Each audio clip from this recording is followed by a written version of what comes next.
નમસ્તે દર્શક મિત્રો, આજે આપણે અમદાવાદ શહેરને કેટલીક વાતો કરવી છે. વાતો એટલા માટે કરવી છે કે અમદાવાદ શહેરની એની પોતાની એક સરકાર છે, જેને આપણે અમદાવાદ મ્યુનિસિપલ કોર્પોરેશન કહીએ છીએ, ગવર્મેન્ટ, લોકલ ગવર્મેન્ટ જેને આપણે કહીએ છીએ. અને એમની પાસે વિપુલ પ્રમાણમાં સત્તાઓ છે. કાયદો અને વ્યવસ્થાને બાદ કરતા મોટાભાગની સત્તા એમની પાસે છે.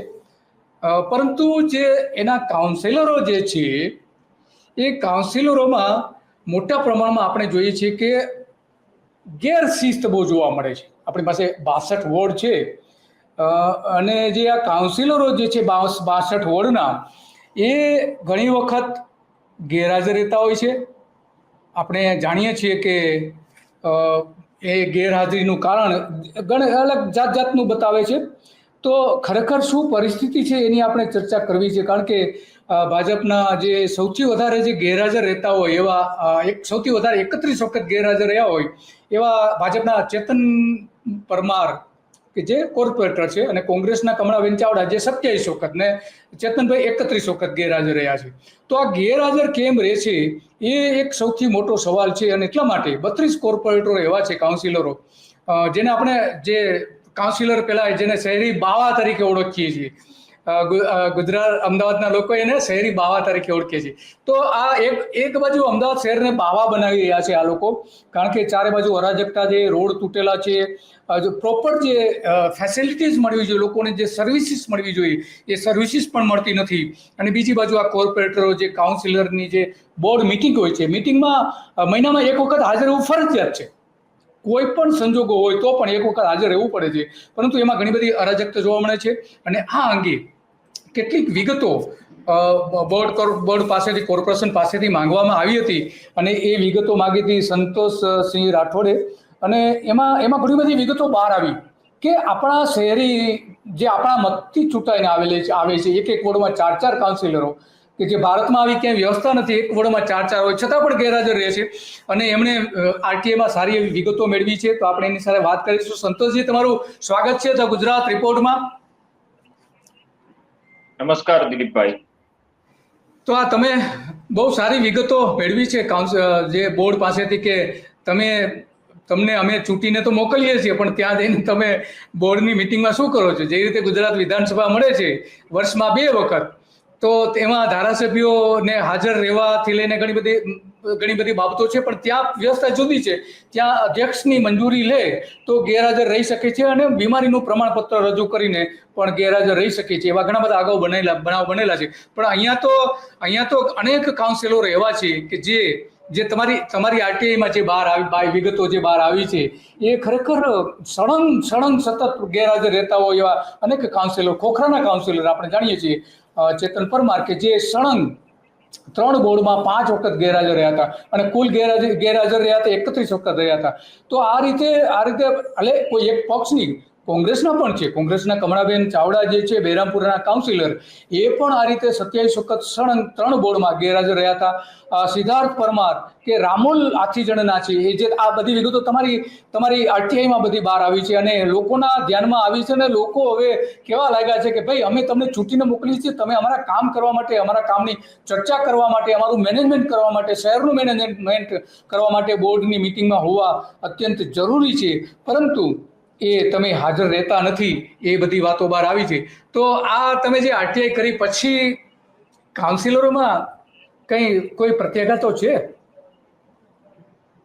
જે કાઉન્સિલરોના તો કોઈ જ પ્રત્યાઘાતો નથી આવ્યા, પરંતુ બીજા જે સૂત્રો છે એના દ્વારા માહિતી મળી કે હલચલ તો ઘણી બધી થઈ છે.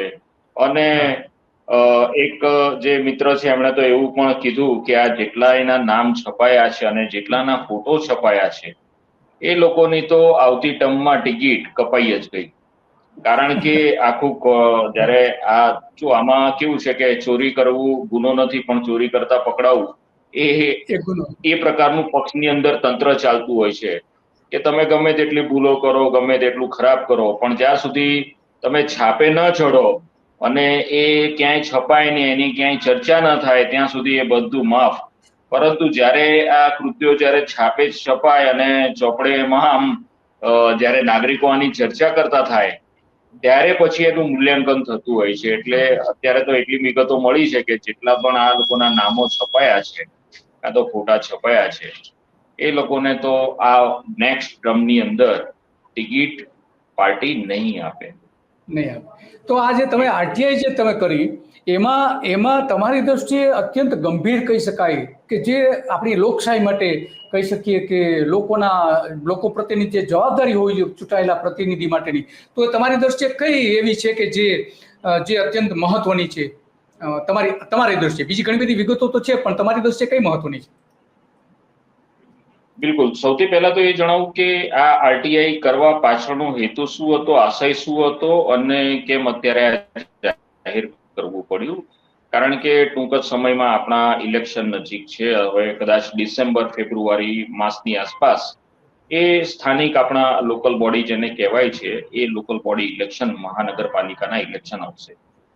હમણાં જ આપણે સ્થિતિ પણ જોઈ કે સમગ્ર વરસાદની સ્થિતિની અંદર અમદાવાદ સહિત સમગ્ર ગુજરાતની શું સ્થિતિ હતી, રોડ રસ્તા આ બધાની હાલમાં પણ આપણે ભોગવી રહ્યા છીએ. ડ્રેનેજ હોય કે પછી એ કુદરતી વાતાવરણ હોય કે ભાઈ જે ફંડ જે મળતું હોય એ સેન્ટ્રલ ગવર્મેન્ટ તરફથી મળતું જે ફંડ છે એનો પણ કઈ રીતે ગેરઉપયોગ થઈ રહ્યો છે, આ બધી ચર્ચાઓ, જેમ કે એર ક્વોલિટી ના સુધારા માટે જે પૈસા મળ્યા હતા એ અલગ જગ્યાએ વાપરી નાખ્યા. આપણે અત્યારે લગભગ 3000 કરોડ રૂપિયાની જે લોન જે છે એ લીધેલી છે સ્પેશિયલ ડ્રેનેજ લાઇન માટે, વર્લ્ડ બેંકે આપેલી છે, અને છતાં પણ અત્યારે આપણે જોયું કે આખા અમદાવાદની સ્થિતિ શું થઈ. એટલે આ બધી જયારે વસ્તુઓ જોતા હોઈએ છીએ ત્યારે ખ્યાલ એક બીજો બી આવે કે ચલો કાઉન્સિલર અહીંયા તો નથી દેખાતા, પણ શું એ પોતે જ્યાં એમણે જવાનું છે મ્યુનિસિપલ કોર્પોરેશનમાં અને જ્યાં પ્રજાના પ્રશ્નોની ચર્ચા કરવાની છે ત્યાં આ કાઉન્સિલરોની સ્થિતિ શું છે અને શું એ ત્યાં ઉપસ્થિત રહીને આપણા પ્રશ્નોની ચર્ચા કરે છે ખરા, કાં તો રજૂઆત અધિકારીઓ સમક્ષ કરતા હોય છે ખરા? આ વિષય જાણવા માટે પ્રયત્ન કર્યો હતો. લોકસભાના અને બાકી બધાના તો ડેટા જે હોય છે ઓનલાઈન રેકોર્ડ પર મૂકવામાં આવતા હોય છે, પણ દુર્ભાગ્યવશ આપણે ત્યાં કોર્પોરેશન લેવલે આ ડેટા ઓનલાઈન મૂકવામાં નથી આવતા. એટલે આરટીઆઈ કરીને આ સમગ્ર માહિતી માંગી. આ સમગ્ર જે માહિતી હતી એ એપ્રિલ મહિનાથી 2021 એપ્રિલથી લઈને આ ઓગસ્ટ 2025 સુધીની, એટલે કે જે 2021માં જે લોકો ચૂંટાયા ત્યારથી લઈને અત્યાર સુધી લગભગ 65 બોર્ડની બેઠકો થઈ. આ જો બોર્ડની જ્યારે આપણે વાત કરીએ છીએ ત્યારે જે આપણા દર્શક મિત્રો છે એમને જણાવવું છે કે જે બોર્ડ હોય છે એની અગાઉ પણ કેટલીક બેઠકો થતી હોય છે જેને કમિટીઓ હોય છે, અને એ કમિટીની મીટિંગ થતી હોય છે અલગ અલગ 11 કમિટીઓ છે. હોસ્પિટલ કમિટી છે, હેલ્થ કમિટી છે, વોટર એન્ડ સુએજ કમિટી છે, રોડ એન્ડ બિલ્ડિંગ કમિટી છે.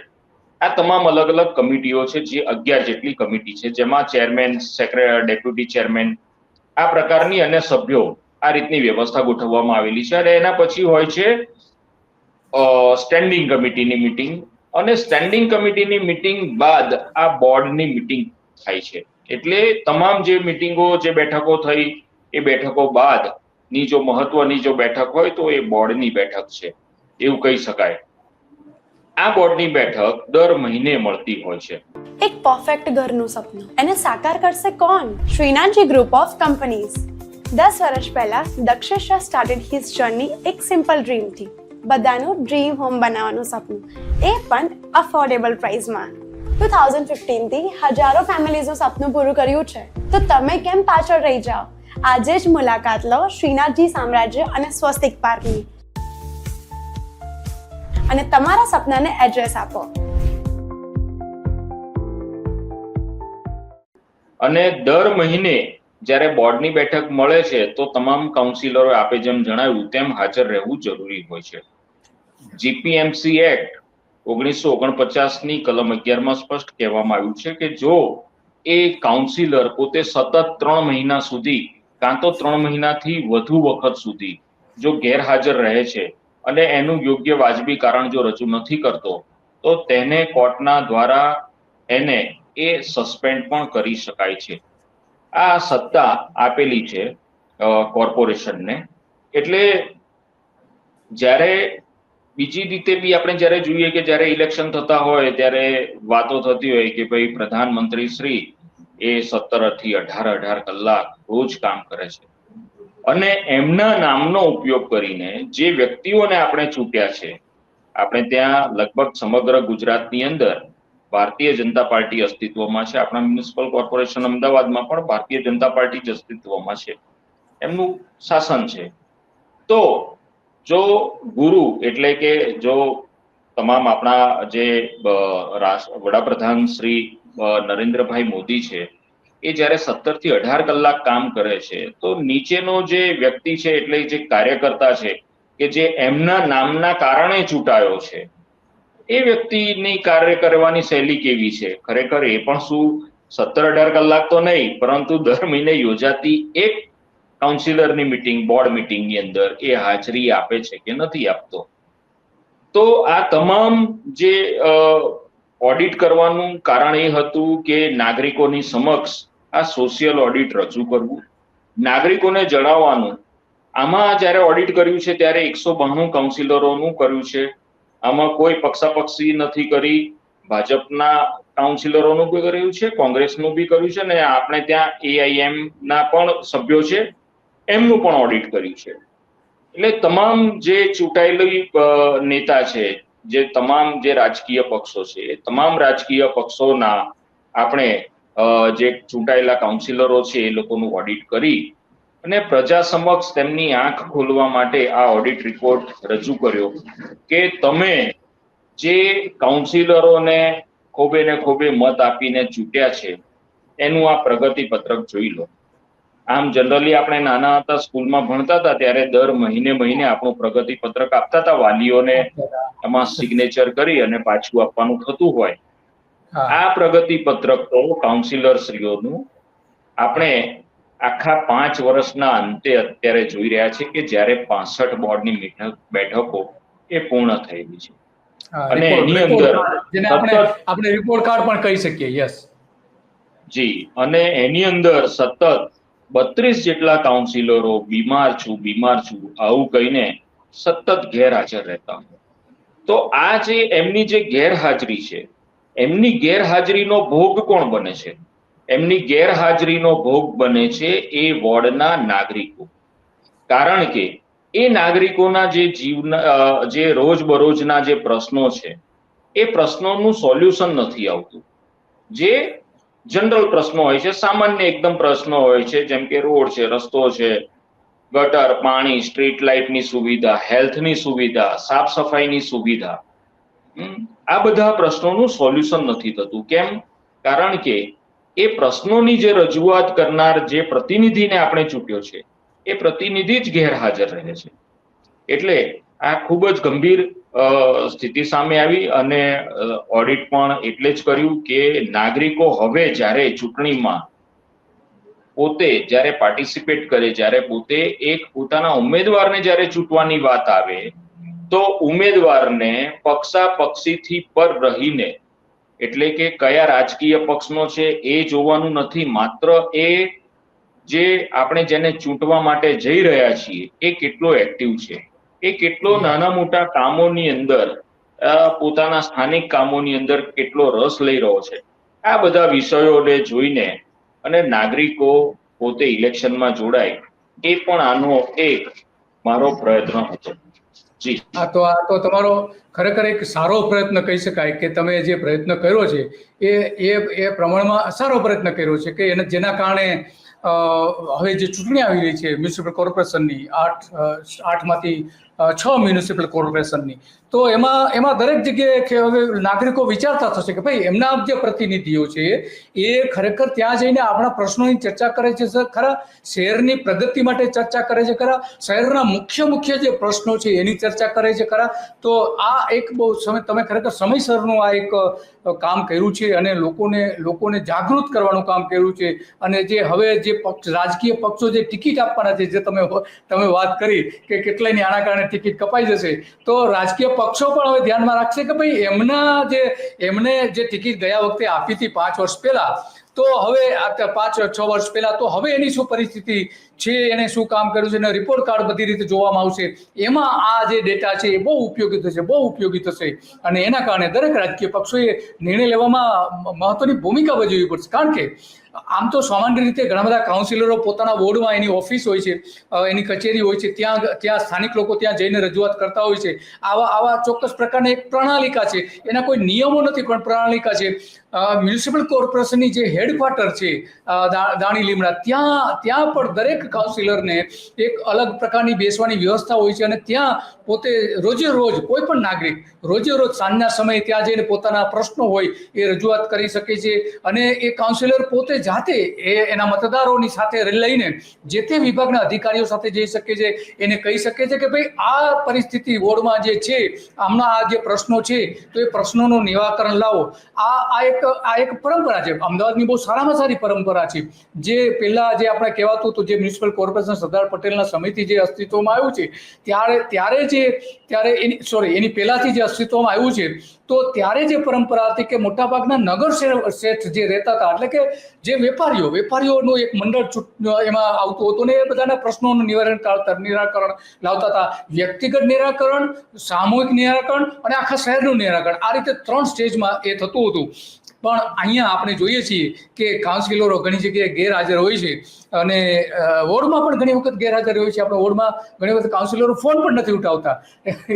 એ હકીકત છે. ખરેખર રાજ્ય સરકારે જે રીતે સૂચના આપી છે અધિકારીઓને કે ભાઈ તમે તમારા બોર્ડના તમે ફોન ઉઠાવો, કેમ ફોન નથી ઉઠાવતા, તો આવી જ હાલત લગભગ અમદાવાદમાં પણ જોવા મળે છે. તો આ એક બાબત છે. અને બીજી બાજુ બીજી બહુ મહત્વની હમણાંની જે એક વાત છે સંતોષજી, કે મ્યુનિસિપલ કોર્પોરેશને જે સૂચના હમણાં આપી છે એ સૂચના અત્યંત મહત્વની છે. એણે એવું કહ્યું છે કે રજા મંજૂર કર્યા વિના કોઈ પણ અધિકારી ગેરહાજર રહી શકશે નહીં. તો અહીંયા પણ કાઉન્સિલરોમાં પણ આ સિસ્ટમ હોવી જોઈએ. કેમ રજા લીધા વગર એ લોકો ગેરહાજર રહેતા હોય છે, એ સૌથી મોટો સવાલ છે. કમિશનર ત્યાં આદેશ આપે છે, પરંતુ ખરેખર અહીંયા મેયરે એ પ્રકારની એક પદ્ધતિ અપનાવી છે. કારણ કે આફ્ટર ઓલ બોર્ડના જે ચેરપર્સન છે એ મેયર છે. એ આ જે સૂચના આપી છે, હમણાં થોડો સમય પહેલા જ સૂચના આપી છે અને એટલા માટે જો ગેરહાજર રહેતા હોય છે તો એમના માટે જો આવી સૂચનાઓ અપાતી હોય તો કાઉન્સિલરો માટે કેમ નહીં, એ સવાલ મોટો આવે છે. તો શું સિસ્ટમ હોવી જોઈએ ખરેખર? માનો કે બોર્ડ કોર્પોરેશન છે, એનું કોર્પોરેશન મળે છે, તો ત્યાં કોઈ એનો સભ્ય હાજર છે કે ગેરહાજર છે એની નોંધણી માટેની મોટાભાગે કોઈ એવી વ્યવસ્થા નથી. સામાન્ય રીતે જે કાઉન્સિલરો બેઠા હોય છે બોર્ડમાં, ત્યાં એક જે પત્ર ફરતો હોય છે, પત્રમાં સહી કરી દેતા હોય છે, આ પ્રકારની વ્યવસ્થા છે. પરંતુ ચોક્કસ પ્રકારના અધિકારીઓ એની હાજરી ગેરહાજરી નોંધતા હોય એવું નથી. જે વિધાનસભામાં આપણે જોઈ શકીએ છીએ, વિધાનસભામાં જ્યારે વિધાનસભા પૂરી થાય ત્યારે એના જે ચેરપર્સન છે, અધ્યક્ષ જે છે આપણા, તો એ અધ્યક્ષ વિધાનસભા પૂરી થયા પછી છેલ્લા દિવસે પત્રકારોને માહિતી આપતા હોય છે કે કયા ધારાસભ્યો, કેટલા ધારાસભ્યો હાજર રહ્યા, કેટલો સમય હાજર રહ્યા, કોણ ગેરહાજર રહ્યું, શા માટે ગેરહાજર રહ્યું, એ પ્રકારનો ત્યાં એક જવાબદારી નક્કી કરેલી છે ધારાસભ્યોની. તો કાઉન્સિલરોની પણ હોવી જોઈએ. તો આમાં શું અત્યારે ફેરફાર કરવા જેવું લાગે છે તમને સંતોષજી? જી બિલકુલ, તમે જેમ જણાવ્યું કે વિધાનસભાની સ્થિતિમાં વિધાનસભાની અંદર કઈ રીતે સિસ્ટમ છે.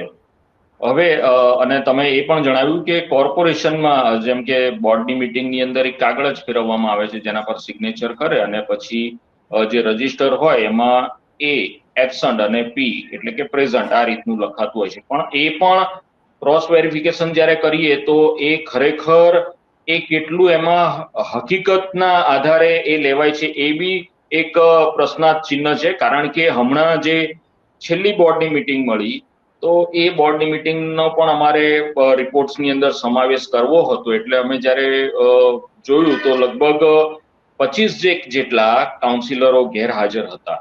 પરંતુ જ્યારે રેકોર્ડના આધારે જ્યારે ચેક કર્યું તો રેકોર્ડના આધારે માત્ર 8 જ કાઉન્સિલરો એમાં ગેરહાજર દર્શાવવામાં આવ્યા હતા. એટલે જે વ્યવસ્થા છે એ વ્યવસ્થા પારદર્શી વ્યવસ્થા, જે હાજરી પત્રક જે નોંધવા માટેની છે, હાજરી નોંધવા માટેની છે, એ વ્યવસ્થા પણ પારદર્શી નથી. એટલે પારદર્શી વ્યવસ્થા નો અમલવારી થાય એના માટે થઈને મેયરશ્રીએ આગળ આવીને પોતે આ સિસ્ટમને, નવી સિસ્ટમને અપનાવી જોઈએ. કારણ કે અત્યારે મ્યુનિસિપલ કોર્પોરેશનની અંદર તમે જેમ જણાવ્યું કે રજા માટે પણ એડવાન્સમાં કહેવું પડે છે. જે કર્મચારીઓ પોતે કોન્ટ્રાક્ટ બેઝ પર બી કામ કરી રહ્યા છે, એ કર્મચારીઓને પણ પોતાનો બાયોમેટ્રિકના આધારે એમણે પોતાની હાજરી નોંધવાની થતી હોય છે, કે જ્યારે કચેરીમાં આવે છે ત્યારે અને જ્યારે પાછા જાય છે ત્યારે. આ જ રીતે જે કોન્ટ્રાક્ટમાં નથી અને જે કાયમી છે એમના માટે પણ વ્યવસ્થાઓ ગોઠવેલી છે. તો જે કાઉન્સિલર છે એ કાઉન્સિલરને તો વિશેષ સત્તાઓ આપેલી છે, એમના એક અલગથી પાવર બી છે. અને એ જ રીતે જ્યારે કોઈને સત્તા વધારે મળે છે કે પાવર વધારે મળે છે તો એની જવાબદારી પણ એટલી જ બનતી હોય છે. તો જે કાઉન્સિલર સૌથી વધારે જવાબદાર છે એ જવાબદાર કાઉન્સિલરોની હાજરી નોંધવા માટે પણ ત્યાં બાયોમેટ્રિક પદ્ધતિ અપનાવવી જોઈએ. આ એક નવી સિસ્ટમ ઊભી કરવાની મને લાગે છે કે આ સિસ્ટમ કોર્પોરેશન જો અપનાવે તો ક્યાંક ને ક્યાંક આ સ્થિતિમાં સુધાર થઈ શકે અને જે મેક્સિમમ જે કાઉન્સિલરો છે એ કાઉન્સિલરો પ્રજાના પ્રશ્નોને આ રીતે ક્યાંક ને ક્યાંક ઉકેલ લાવવાની આપણે સમાધાનની સ્થિતિમાં જઈ શકીએ. જઈ શકે. યસ. હા. એક પરફેક્ટ ઘરનું સપનું એને સાકાર કરશે કોણ? Shrinathji group of companies. 10 વર્ષ પહેલા Dakshesh Shah started his journey એક સિમ્પલ ડ્રીમથી. બધાનું ડ્રીમ હોમ બનાવવાનું સપનું, એ પણ અફોર્ડેબલ પ્રાઇસમાં. 2015 થી હજારો ફેમિલીઝનું સપનું પૂરું કર્યું છે, તો તમે કેમ પાછળ રહી જાઓ? આજે જ મુલાકાત લો શ્રીનાથજી સામ્રાજ્ય અને સ્વસ્તિક પાર્કની અને તમારા સપનાને એડ્રેસ આપો. આ તમારી બહુ સારી વાત છે કે બાયોમેટ્રિક સિસ્ટમ અત્યારે મોટાભાગની કોર્પોરેટમાં તો મોટાભાગે આવી ગઈ છે બાયોમેટ્રિક સિસ્ટમ. જ્યારે એનું અંગૂઠાનું નિશાન આપે છે અથવા તો આઈ કોન્ટેક્ટ દ્વારા જ્યારે એની હાજરી પુરાય છે ત્યારે સ્વાભાવિક છે કે એ પર્સન ત્યાં હાજર છે એવું સાબિત થાય છે. પણ અહીંયા જે તમે વાત કરી આ છેલ્લા બોર્ડની, તો અત્યંત ગંભીર બાબત છે કે જ્યારે હાજર રહે છે બહુ ઓછા જે સહી કરે છે ત્યારે ઓછી હાજરી હોય છે, 25માંથી 7 કે 8 થઈ જાય છે. તો આ જે પરિસ્થિતિ નિવારવી હોય તો વાત સાચી છે તમારી, બાયોમેટ્રિક સિસ્ટમ હોય છે. કારણ કે દર મહિને મિટિંગ મળે છે, દર મહિને મ્યુનિસિપલ જનરલ બોર્ડની મિટિંગ મળે છે. બજેટ સત્રમાં તો લાંબા દિવસો સુધી ચાલતી હોય છે, લગભગ 20-25 દિવસ સુધી એની મિટિંગ ચાલતી હોય છે. વિધાનસભા તો વર્ષમાં માત્ર ને માત્ર 30 દિવસ જ મળે છે અને એક જ વખત, મોટાભાગે એક જ વખત ચોમાસું સત્ર મળે છે પણ 1 કે 2 દિવસ પૂરતું હોય છે. પરંતુ બજેટ સત્ર વિધાનસભામાં મળે છે ત્યારે એ જે 27-28 દિવસનું સત્ર જે હોય છે એમાં વર્ષમાં એક જ વખત હોય છે. પરંતુ અહીંયા તો દર મહિને આની મિટિંગ થતી હોય છે, દર અઠવાડિયે થતી હોય છે. તો આ જે સિસ્ટમ છે ખરેખર હોવી જોઈએ, જેથી કરીને એક શિસ્ત આવે અને નિયમો મુજબ એની નોંધણી પણ થાય. તો આપણે મેયરને આપણે આ બધી વિગતો મોકલશું કે તમે અમદાવાદથી શરૂ કરો અને કમસે કમ બાયોમેટ્રિક સિસ્ટમ લાવો કે જેથી કરીને કાઉન્સિલરો જે હાજર છે ગેરહાજર છે એ ત્યાં તમને ખબર પડે. જો કે સત્તાધારી પક્ષ આવું નહીં ઈચ્છે. પહેલી વાત, સત્તાધારી પક્ષ આવું નહીં ઈચ્છે, કારણ કે સત્તાધારી પક્ષ તો ઈચ્છે છે કે વિરોધ કરનારા કાઉન્સિલરો ગેરહાજર રહે. તો આ સિસ્ટમ તો ખરેખર હોવી જ જોઈએ. ભલે એ પક્ષાપક્ષથી બહાર મૂકીને પણ આ સિસ્ટમ લાગુ કરવી જોઈએ. આ તમારો મુદ્દો બહુ સરસ છે અને ખરેખર લોકહિતનો મુદ્દો છે કે જેથી કરીને ત્યાં બજેટ સેશનમાં પણ બધા તમામ હાજર રહે અને બજેટ સેશન ઉપરાંત જે દર અઠવાડિયે, દર 15 દિવસે, દર મહિને જ્યારે મિટિંગ મળતી હોય છે, જનરલ બોર્ડ જ્યારે મળતું હોય છે ત્યારે એ હાજર રહે. આટલું બધું રોકાણ કરેલું છે આપણે, જનરલ બોર્ડ સરસ બધું બનાવ્યું છે. સરદાર પટેલ અત્યાર સુધી જે જૂનું બિલ્ડિંગ હતું ત્યાં બેસતા હતા, પરંતુ છેલ્લા 10-12 વર્ષથી નવું બિલ્ડિંગ બનાવ્યું છે, એની પાછળ અબજો રૂપિયાનું ખર્ચ પણ કરવામાં આવ્યું છે. તો જ્યારે તમને સારી ફેસિલિટીઝ પ્રજાના પૈસે મળી રહી છે તો ત્યાં તમે હાજર કેમ ન રહી શકો, એ સવાલ છે. અને બીજું કે ઓનલાઈન જે કંઈ પ્રશ્નો આવે છે બધા ઓનલાઈન મૂકવું જોઈએ. જેવી રીતે વિધાનસભામાં સિસ્ટમ આવી છે કે બોર્ડમાં જે પ્રશ્નો પૂછાય, વિધાનસભામાં જે પ્રશ્ન ધારાસભ્ય પૂછે તો એના તમામ પ્રશ્નો ઓનલાઈન મૂકી દેવામાં આવે છે, આખા ભારતની તમામ વિધાનસભાની. તો અહીંયા પણ તમામ પ્રશ્નો છે ઓનલાઈન મૂકી દેવા જોઈએ. આ એક સિસ્ટમ કરવી જોઈએ. એટલે આ તમારી વાત સાચી છે કે બાયોમેટ્રિક સિસ્ટમ આવવી જોઈએ. તો હવે આ જે ગેરહાજર જે કાઉન્સિલરો છે, હવે શું એના નાગરિકો એના માટે શું કરવું જોઈએ, એના મતદારોએ? હા, એટલે નાગરિકો સારી રીતે પોતાનો નિર્ણય લઈ શકે અને એટલા માટે જ આ આખો સોશિયલ ઓડિટ રિપોર્ટ એટલા માટે જ રજૂ કર્યો કે તમે જરા જોઈ લો, તમે ક્યાંક ને ક્યાંક હિન્દુ મુસલમાન આ બધા પક્ષાપક્ષીથી પર રહીને એ લોકોનું કામ કરવાની ઢબ જુઓ, કારણ કે જે તમે જેમને ચૂંટવાના છો એ રોજબરોજના તમારા કામના માટે ચૂંટવાના છો.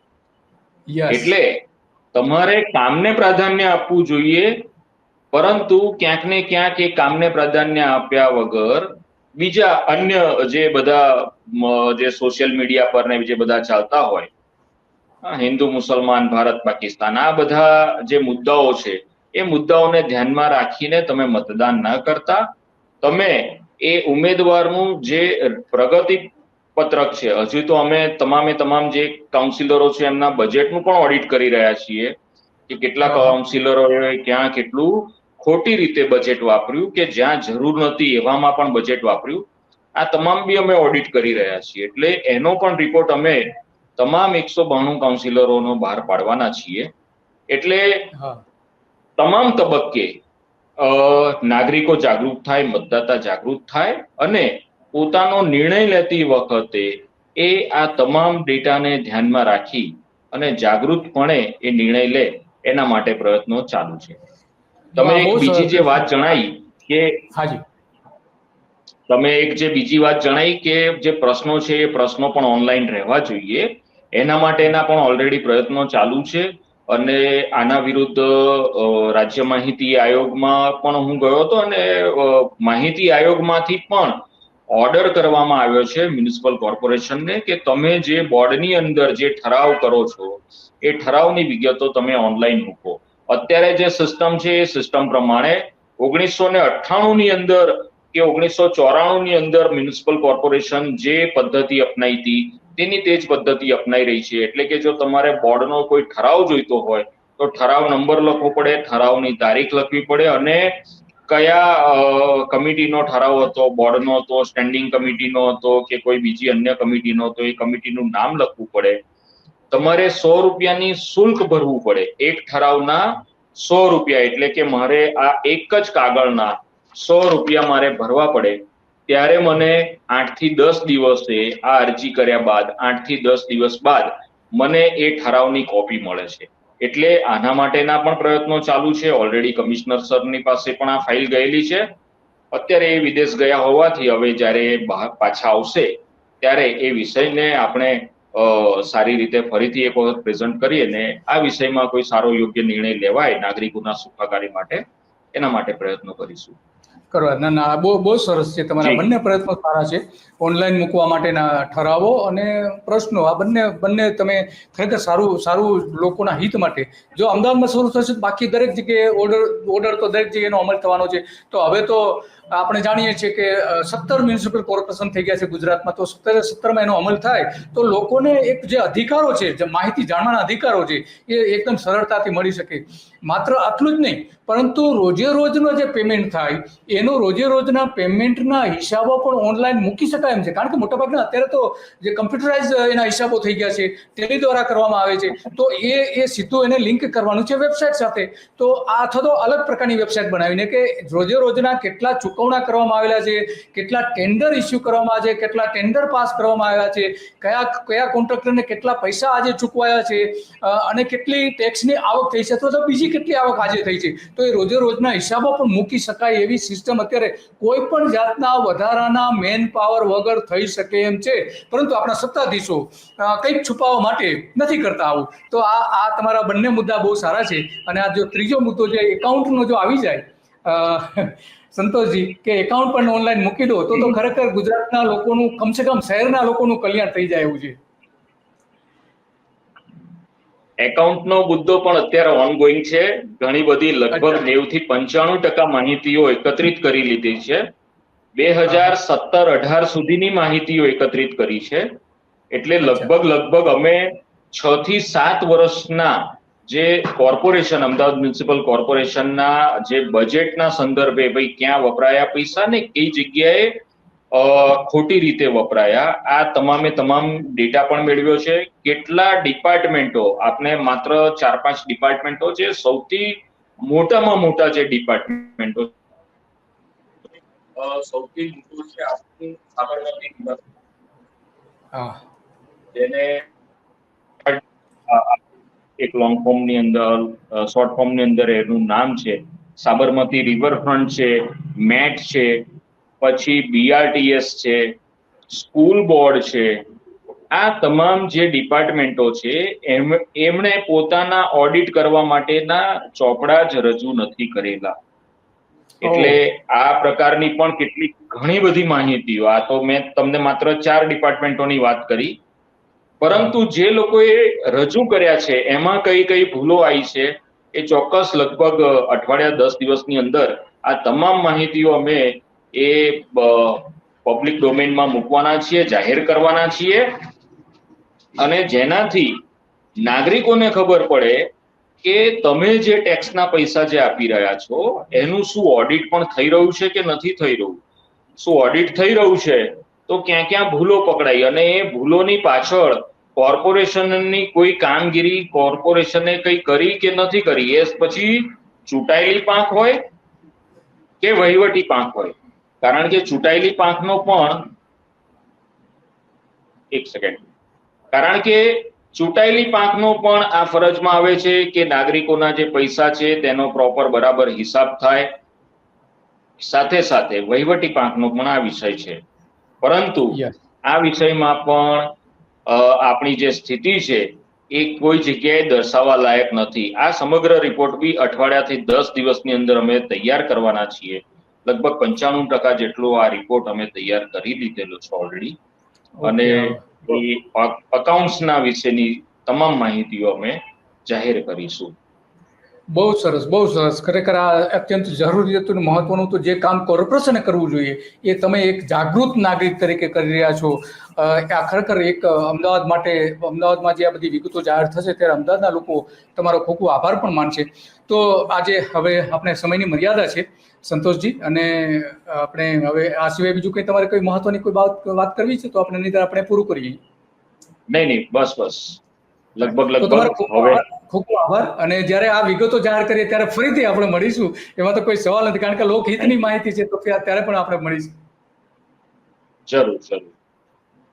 તો આ હતા સંતોષજી કે જેમણે આ બધી જ વિગતો જણાવી કે કાઉન્સિલરો આપણા માટે ત્યાં બોર્ડમાં હાજર રહે છે, ગેરહાજર રહે છે, શું કરે છે, કેવી બાબતો છે, એ બધી જ બાબતો એમણે રજૂ કરી છે અને RTI દ્વારા બધી વિગતો મેળવી છે. અને હવે પછીના એના જે ફ્યુચર પ્લાન છે એ પણ બહુ સરસ પ્લાન છે. લોકહિત માટેના જે 3 એમને જે પ્લાન બતાવેલા છે એ ખરેખર બહુ મહત્વના બની રહેશે.